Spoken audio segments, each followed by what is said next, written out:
Y a continuación los invito a buscar en la Biblia, en la palabra de Dios, en el libro del profeta Isaías, y vamos a leer en el capítulo 31 de Isaías los primeros 3 versículos.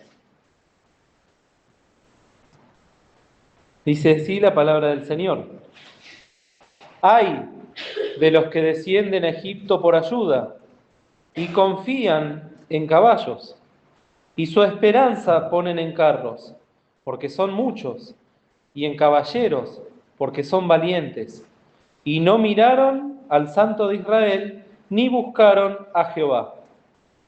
Mas él también es sabio, y traerá el mal, y no retirará sus palabras. Levantaráse, pues, contra la casa de los malignos, y contra el auxilio de los obradores de iniquidad. Y los egipcios hombres son, y no Dios, y sus caballos carne, y no espíritu. De manera que en extendiendo Jehová su mano, caerá el ayudador y caerá el ayudado, y todos ellos desfallecerán a uno. Hasta aquí la lectura de la palabra del Señor, y a continuación vamos a darle lugar al pastor Daniel Esquinini para que continúe con la reunión.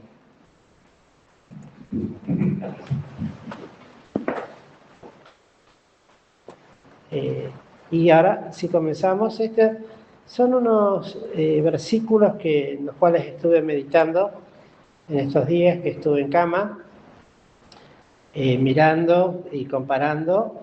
Este es uno de los tantos, ¿verdad? Pero son pasajes tan conocidos de muchos años, pero que tienen absoluta vigencia. En primer lugar, porque fue dado al pueblo de Israel en un tiempo difícil, donde el profeta le tocó hablar la palabra de Dios, como estamos estudiando en la escuela dominical, y anunciarles cosas al pueblo de Israel a causa de su pecado. Porque ustedes van a ver en el capítulo 30, del versículo 8 podemos leer en adelante, dice: ve pues ahora, escribe esta visión en una tabla delante de ellos y asiéntala en un libro para que quede hasta el postrero día, para siempre, por todos los siglos. Que este pueblo es rebelde, hijos mentirosos, hijos que no quisieron oír la ley de Jehová, que dicen a los videntes: no veáis, y a los profetas: no nos profeticéis lo recto, decidnos cosas halagüeñas, profetizad mentiras. Y así sigue diciendo también: dejad el camino, apartaos de la senda, haced cesar de nuestra presencia al Santo de Israel. Y luego desde el versículo 12, entonces, luego de que tenía que escribir el profeta esta visión, esta declaración, y de las características hemos leído de lo que era este pueblo realmente, que Dios los había escogido para ser un pueblo especial, un pueblo santo, para estar como testimonio ante las naciones de la realidad de un Dios santo, único y verdadero, y sin embargo estaban en esta condición. Son tremendas las cosas que aquí habla del pueblo de Israel. Y luego, también, aparte de esta condición, se les avecinaba una total invasión por parte de los asirios, enemigos tremendos, gente muy brava, guerreros crueles, y que vendría a causa justamente de estas cosas y de la actitud de este pueblo, que en lugar, como escuchábamos en la cena, de que les punzaran el corazón sus pecados, sin embargo, se mantenían en su mentira, en su pecado y prohibían hablar a los siervos de Dios, ya sea videntes o profetas, y le decían lo que tenían que hacer. A los videntes que no vieron nada de parte de Dios, ninguna visión. Y a los profetas que profetizaran no lo recto, miren ustedes, ¿no? Que no profeticen lo recto, sino que le profeticen cosas halagüeñas. O sea, y esto es muy actual, ¿no? En cuanto a la predicación.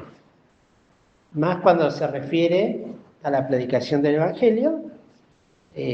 Hoy en día tenemos justamente una gran oposición por parte de todos aquellos que están dentro del Evangelio de la prosperidad, del Evangelio del positivismo, del Evangelio de que todo va a salir bien, de que todo es bendición, de que Dios no hace juicio, de que Dios no castiga, de que Dios no es un Dios cruel, es todo amor, es toda dulzura, sonríe, Dios te ama, etcétera, etcétera, etcétera. Eso es lo que ellos querían escuchar, algo que endulzara sus oídos, que apoyaran la actitud que tenían, y es más, hasta dice esto, profetizar mentiras. Qué tremendo que es esto, ¿verdad? Que gente impía de esta naturaleza obligara prácticamente a su pueblo, y por eso Dios tiene que juzgarlos. Y ese juicio venía con un castigo, como les dije al principio, por una invasión de los asirios que ya habían tomado prácticamente el reino del norte y ahora se iban por el reino del sur, de Judá y de Benjamín, las dos naciones que quedaron apartadas del resto de las naciones, o del resto de las tribus de Israel, que tardaron un poco más de tiempo en caer en pecado de esta naturaleza. Pero ya Isaías se lo tiene que decir, se lo tiene que profetizar. Por eso la otra vez hablábamos la tremenda responsabilidad que tenían los profetas de decir verdad y lo que Dios quería que dijesen. Imagínense que esto no es nada fácil decirlo frente a un pueblo de esta naturaleza. A Ezequiel, cuando fue enviado, el Señor mismo le advierte que lo enviaba en medio de escorpiones. Así era, tal la actitud de un pueblo que tenía de tal manera endurecido el corazón.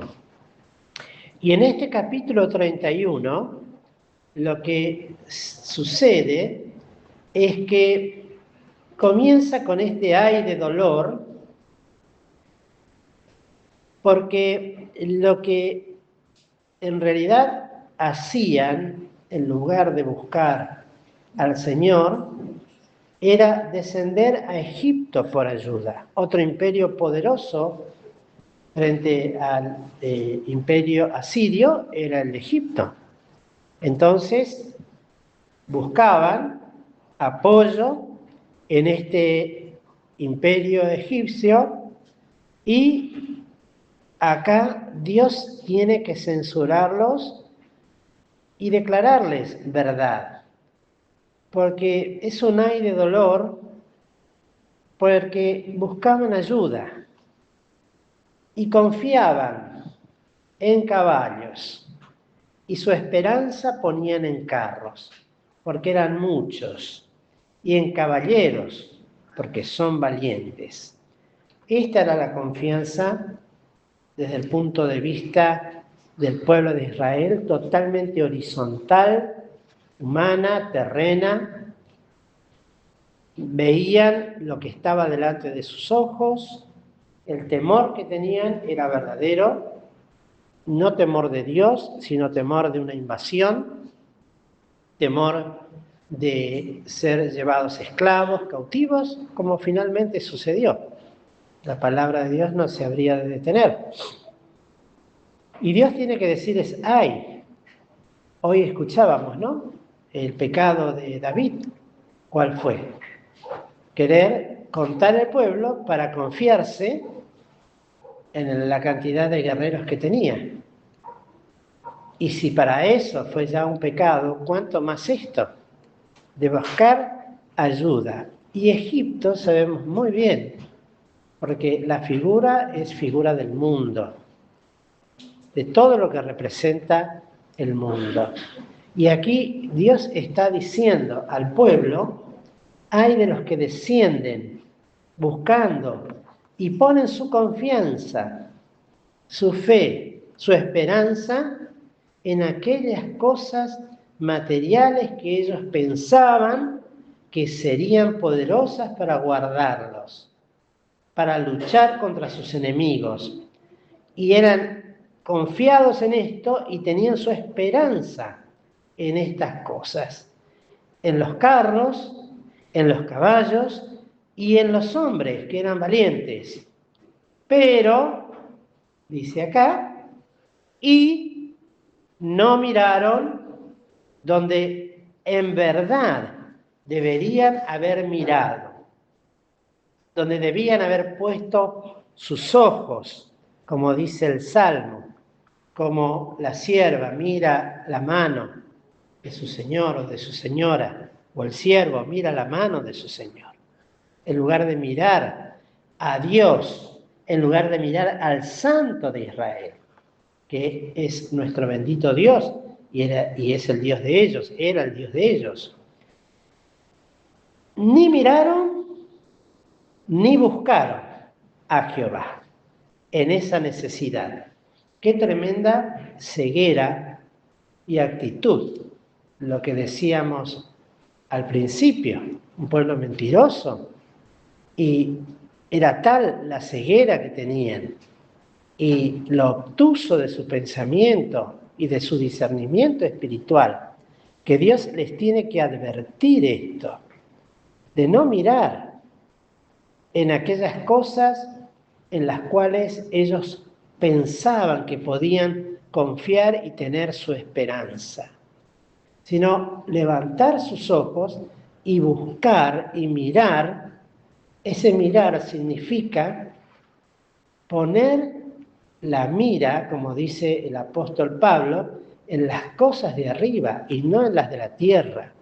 Ellos tenían que haber buscado, primeramente humillarse al buscar a Dios de los cielos. Y luego también mirar hacia ahí y luego buscarlo. Y dice en otra palabra, buscad mi rostro mientras puede ser hallado. Dios quería eso de su pueblo. Pero ellos ponían su esperanza y su mira en las cosas de aquí abajo, en los ejércitos de los enemigos. Hay una frase que se usa mucho, ¿no? El enemigo de mi enemigo es mi amigo, porque los asirios y los egipcios tampoco eran socios, eran enemigos. Entonces buscaban a alguien que estuviera contra ellos para ir en la defensa de ellos contra los asirios. Qué tremendo error, qué pecado más grande. Y continúa la profecía diciendo, ahora Isaías, mas él, hablando del Santo de Israel, es sabio, no se equivoca, no erra en sus designios, ni en sus juicios, ni en su misericordia, en ninguno de sus atributos erra, al contrario, es absolutamente sabio en todas estas cosas y aún en el trato con su pueblo. Y les dice lo que les va a pasar, y traerá el mal, y no retirará sus palabras. ¿Cómo hacer que Dios vuelva atrás sus palabras cuando ya sus juicios están determinados? Cuando ya su voluntad está dicha.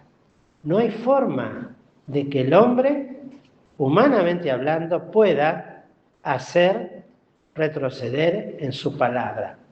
Tenemos muchos textos donde se habla de esto.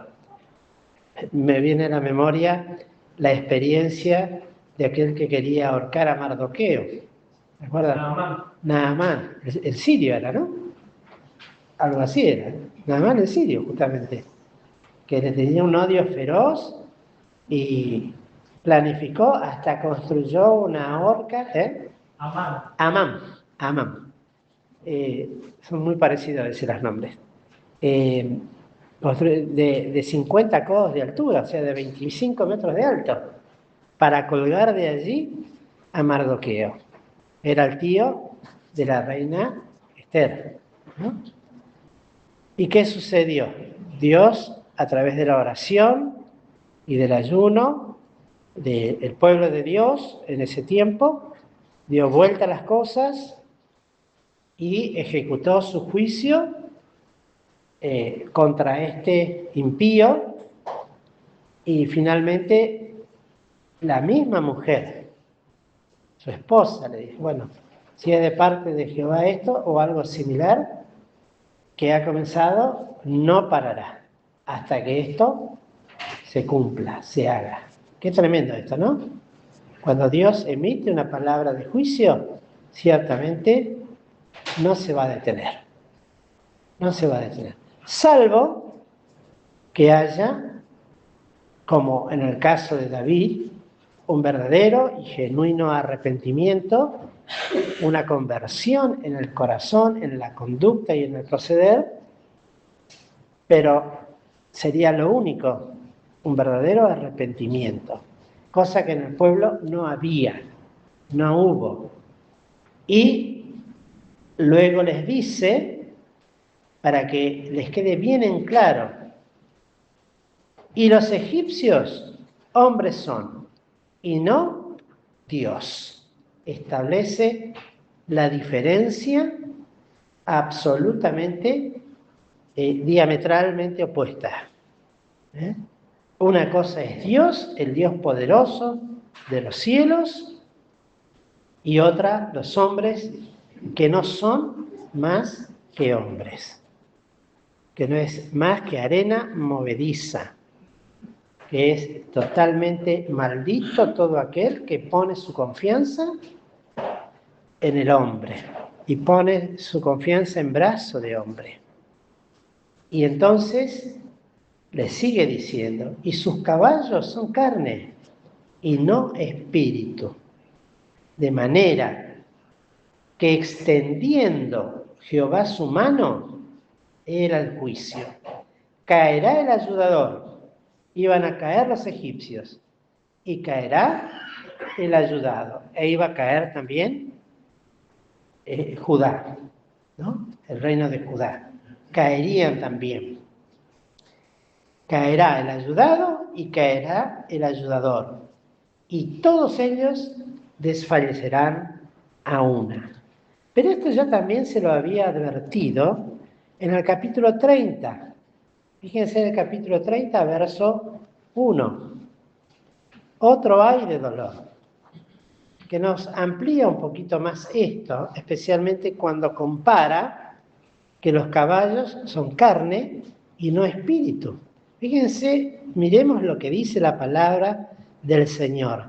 Ay de los hijos que se apartan, que descienden a Egipto, podríamos decir, ¿no?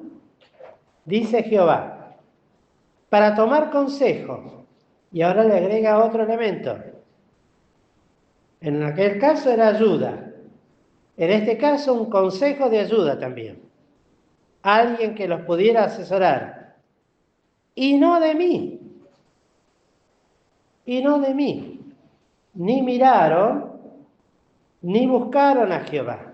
Eso significa y no de mí. Y el tomar consejo de otros. Y el buscar ayuda en Egipto, aquí lo podemos ver como cuando dice para cobijarse con cubierta, para ponerse debajo de algo que los protegiera, que lo amparara, que los librara. Y fíjense qué comparación. Y no de mi espíritu. Y no de mi espíritu. añadiendo pecado a pecado. Dos cosas, buscar consejo y buscar cubierta en quienes no podían dárselo de ninguna manera y añadían pecado a pecado. Y a veces con el pecado, una de las cosas que sinceramente creo lo decía y creo que es un problema de todos siempre, como decía Martín, ¿no? Y a veces volvemos a caer en el mismo pecado. Habiendo pedido perdón una vez, bueno, el Señor nos perdona y volvemos a pecar, pero a veces está la situación como esta nación, como este reino, con el hábito inveterado, que quiere decir continuo, permanente, consecuente, de pecar. Hay de aquellos que tienen este hábito, esta costumbre permanente en sus vidas, le está diciendo el Señor aquí, de buscar cubierta, de buscar consejo. Y lo notable acá es, y no de mi espíritu, y no de mi espíritu. Y añaden pecado a pecado. A veces pensamos, cuando cometemos un pecado, y lo hacemos reiteradamente, y esto por tiempo y tiempo y más tiempo, que es el mismo pecado. Lo notable es que la palabra de Dios habla de añadir pecado a pecado y pecado sobre pecado.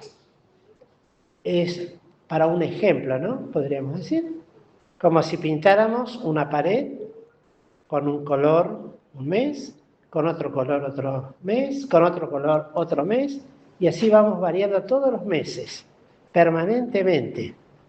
Lo que vemos parece que es la última pintura que tiene, pero cuando empezamos a escarbar, encontramos 25, 30 capas de pintura. Lo mismo sucede con el pecado en el pueblo de Israel. Lo mismo sucedía. Añadían pecado sobre pecado, pecado sobre pecado, capa sobre capa, capa sobre capa. Por eso, decía muy bien nuestro hermano, se endurece tanto el corazón, se genera un hábito permanente, constante de agregar pecado sobre pecado. Eso para que lo tengamos y no nos confiemos y no nos quedemos tranquilos pensando que sí, siempre cometo el mismo pecado. Es el mismo pecado, pero el anterior quedó. Y sobre eso pusimos otra capa del mismo pecado. Y otra capa del mismo pecado. Y otra capa del mismo pecado. Por decir capa, ¿no? Para entenderlo. Tal cosa. Y eran dos reclamos que le hacía el Señor, tanto en una parte como en otra. 100 años después de esto, en el libro de Jeremías, vamos a seguir con este, versículo 2 ahora. Pártense para descender a Egipto y no han preguntado mi boca, para fortificarse con la fuerza de Faraón y poner su esperanza en la sombra de Egipto. Ahí está. Ese era el consejo que ellos buscaban. La sombra de Faraón, la fortaleza de Egipto. Y fíjense lo que les tiene que decir acá también. Mas la fortaleza de Faraón se os tornará en vergüenza. Y el amparo en la sombra de Egipto en confusión. Tal era el pecado que añadían sobre pecado y el resultado final que tendrían, tristísimo. Vergüenza y confusión. Confusión de rostro, dice en otras partes en la Escritura. 100 años después, les decía, el profeta Jeremías, que es el libro siguiente,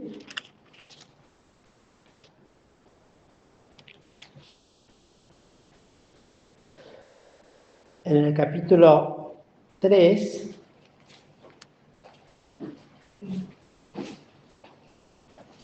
perdón, en el capítulo 2, verso 13,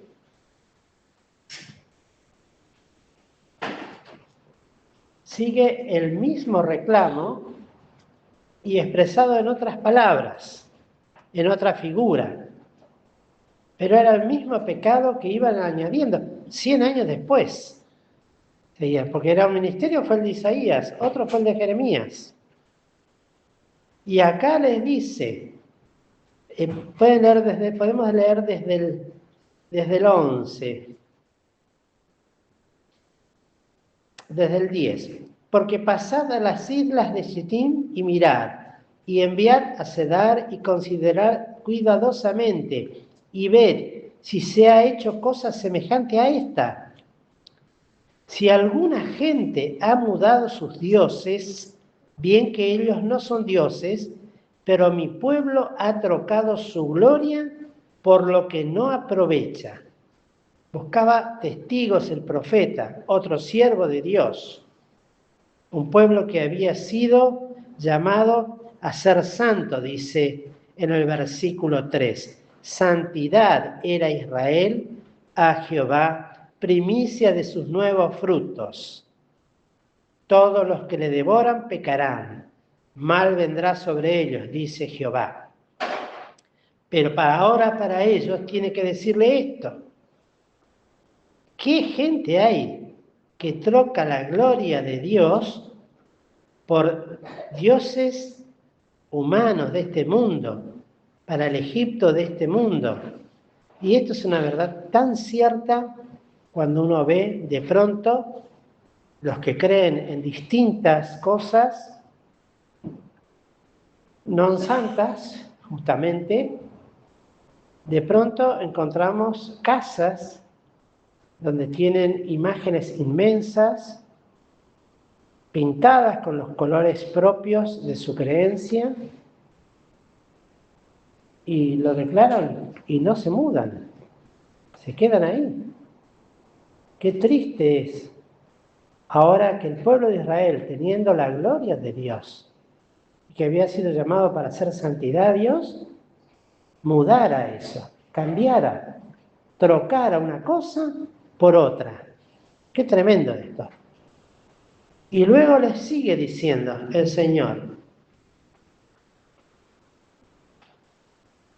pero mi pueblo ha trocado su gloria por lo que no aprovecha. Era la búsqueda de ayuda, o la búsqueda de ayuda en Egipto, confiarse en un hombre como Faraón, que los odiaba, absolutamente, no es que tenía amor por Israel.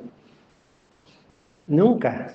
Después vamos a ver si llegamos, yo creo que vamos a llegar, sin pasarnos el horario. Y habla en el 12 diciendo: espantaos cielos sobre esto. Los cielos se espantan. Todos los testigos santos de los cielos se espantan sobre esta actitud de Israel. Y horrorizaos. Horror debe dar tal cosa. Desolaos en gran manera, dijo Jehová. ¿Por qué? Porque dos males ha hecho mi pueblo. Dejáronme a mí, fuente de agua viva, para cavar para sí cisternas rotas que no detienen aguas. Tales cosas había hecho Israel. Siempre son dos en cada uno de estos pasajes. En uno, consejo y cubierta. En el otro, caballos y hombres valientes. Aquí, trocar al Dios santo por los dioses paganos. Y, por un lado, poner su confianza y su esperanza en eso. En el otro, buscar cubierta y protección y aquí cavar su propia cisterna, dejar la fuente de agua viva, que es Dios, para buscar ellos su propio sustento. ¡Qué pecado! Horrorizaba los cielos. Es una proclama que es anunciada en los cielos de ver esto. Y uno dirá, bueno, todo esto era el pueblo de Israel, pero también es para nosotros, queridos hermanos, para que velemos, porque no estamos exentos de caer en semejantes pecados. Primero, en de alguna manera ser o empezar a ser seducidos y atraídos por un mundo que está puesto en maldad. Así lo dice el apóstol Juan en 1 Juan. Un mundo que está puesto en maldad. Cuando uno mira las noticias, cuando uno escucha las cosas que pasan en este mundo, las crueldades, las maldades, los engaños, los robos, las estafas, la trata de personas, la creciente degeneración de las personas desde el punto de vista moral, espiritual, físico.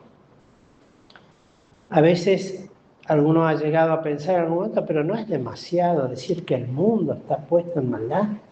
Es demasiado exagerado. Sí hay gente buena. Hay gente humanamente buena. Pero la palabra de Dios también dice que no hay bueno ni aún uno. No hay quien busque a Dios. Todos hemos pecado. Por lo tanto, este mundo está puesto en maldad y está conformado para ser conforme a lo que el hombre lo hizo, conforme a su necesidad, a la injusticia organizada que existe en este mundo, manejado por grandes líderes humanos, pero poseídos totalmente. Y uno lo escucha, eso de tantos lados que vienen, estas cosas. Es un mundo que está puesto en maldad. El Señor Jesús, en su oración, decía, fíjense en San Juan 17, y está hablando de Egipto, para no perder el hilo de lo que venimos diciendo. Vamos a ver nada más.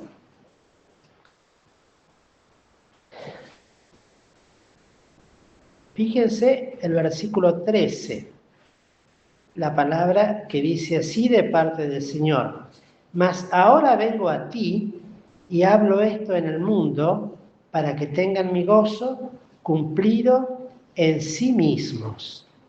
Yo les he dado tu palabra y el mundo los aborreció. Capítulo 17, verso 14. Yo les he dado tu palabra y el mundo los aborreció, porque no son del mundo, como tampoco yo soy del mundo. Y esta es una realidad, en principio, que muchas veces los creyentes se olvidan, que justamente ese Egipto, donde se va a buscar ayuda, donde se va a buscar, y esto lo podríamos ejemplificar en cosas prácticas, tal vez, pero se nos va demasiado tiempo. Pero la ayuda cuando buscamos y no doblamos nuestras rodillas delante de Dios. Decía un siervo de Dios que ya está en la presencia del Señor, falleció hace muy poquito, un hombre de los bautistas era, pero un hombre fiel. Decía, la respuesta o la solución del problema está a 50 centímetros del piso.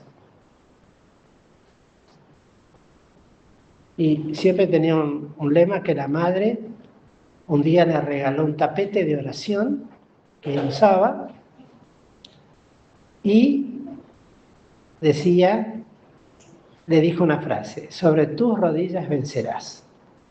Y le quedó para el resto de su vida. El sábado tuvimos una reunión con unos obreros y uno de ellos decía, a mí me quedó de mi mamá una frase que después me llevó a tener la confirmación del llamado del Señor. Mi mamá siempre me miraba y me decía, ¿cuánto amo al Señor? Era una señora humilde, sencilla. ¿Cuánto amo al Señor? ¿Cuánto amo al Señor? Y me quedó, y yo decía, pero tanto es así, cuando él era joven, ¿no? Cuando era adolescente, pero tanto así, tanto amo al Señor. Y dice, hoy me doy cuenta todo lo que eso significaba para mi mamá. Y la verdad que decía, porque después aprendí yo también, que tengo que amar al Señor. Sobre las rodillas estaba la victoria. Sobre las rodillas está el buscar el rostro de Jehová. No en buscar ayuda de este mundo, ni en fortalezas, ni en la seguridad económica. Porque el mundo, cuando ya recibimos la palabra de Dios y está en nuestro corazón, inmediatamente se pone de la vereda de enfrente. Y es algo que nos aborrece. A veces no entendemos por qué. Hay quienes no nos quieren, tal vez ni nos conocen, pero nos demuestran desprecio o burla. Y es la palabra, la presencia del Espíritu de Dios en el corazón. Es lo que inmediatamente establece. Y lo triste es cuando el creyente que tiene ese Espíritu de Dios Santo, bendito en el corazón, a pesar de eso, y gracias a que tiene eso, no obstante, mira al mundo. Y va a buscar en el mundo aquellas cosas que piensa que no las va a encontrar en la iglesia ni en el Señor. Y se cumplen los juicios que dice ahí el Señor. El que va a buscar ayuda al mundo y no confía en el Señor, tarde o temprano cae el ayudador y cae el ayudado. Aquel que piensa ponerse bajo la cubierta y la sombra de alguien poderoso termina en vergüenza y en confusión de rostro. Nunca vamos a ponernos en igualdad. Eso lo podrá hacer el mundo. Eso lo podrá hacer el mundo. Y lo hacen bien, porque son del mundo y tienen el mismo espíritu. Pero un creyente ya no puede ni debe hacer semejante cosa, porque cuando lo intente va a ser para confusión y vergüenza de su rostro. ¿Cuántas veces pasa que uno siendo creyente quiere pelearse con la gente como se peleaba antes de conocer a Cristo? Y la realidad es que ya es una pelea perdida, aunque a nosotros nos parezca que hemos ganado, porque para nosotros es vergüenza y confusión de rostro, porque estamos trocando un Dios por los dioses de este mundo. Pónganle el nombre que quieran. No digo que alguno termine adorando a estos que los cuales no hay que ni nombrar, pero sí en las actitudes, en los hechos, con un mundo que nos aborrece. Y el mandamiento del Señor en San Juan, capítulo 1, por la boca de este otro siervo de Dios, que nos habla la palabra del Señor, dice en su palabra, en el capítulo, en 1 Juan, capítulo 2,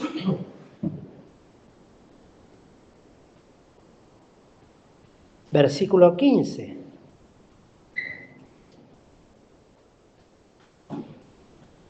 Dice, no améis al mundo, ni las cosas que están en el mundo. Si alguno ama al mundo, el amor del Padre no está en él. Porque todo lo que hay en el mundo, la concupiscencia de la carne, la concupiscencia de los ojos y la soberbia de la vida, no es del Padre, mas es del mundo. Y el mundo se pasa y su concupiscencia, mas el que hace la voluntad de Dios permanece para siempre. Hermanos, qué notable. El mandamiento del Señor era que el mundo en su oración pedía: no te pido que los quites del mundo, sino que los guardes del mal.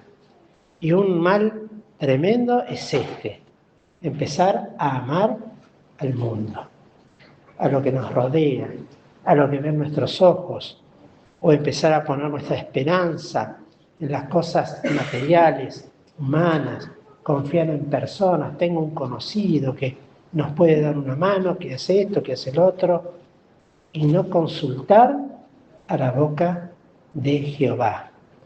Está el peligro, porque nosotros éramos del mundo, aunque ya no somos, pero no obstante, en nosotros hay una naturaleza todavía que se la denomina como el viejo hombre, que sigue siendo y sintiendo conforme a las cosas de este mundo. Y es una lucha permanente. Ay, hermano, de aquel que desciende a Egipto. Ay, de aquel que busca ayuda en las cosas de este mundo. Cuando el mandamiento es del Señor, no amar el mundo, ni su concupiscencia, ni su soberbia, ni todo lo que ahí se describe, que no tenemos tiempo de hablar tanto.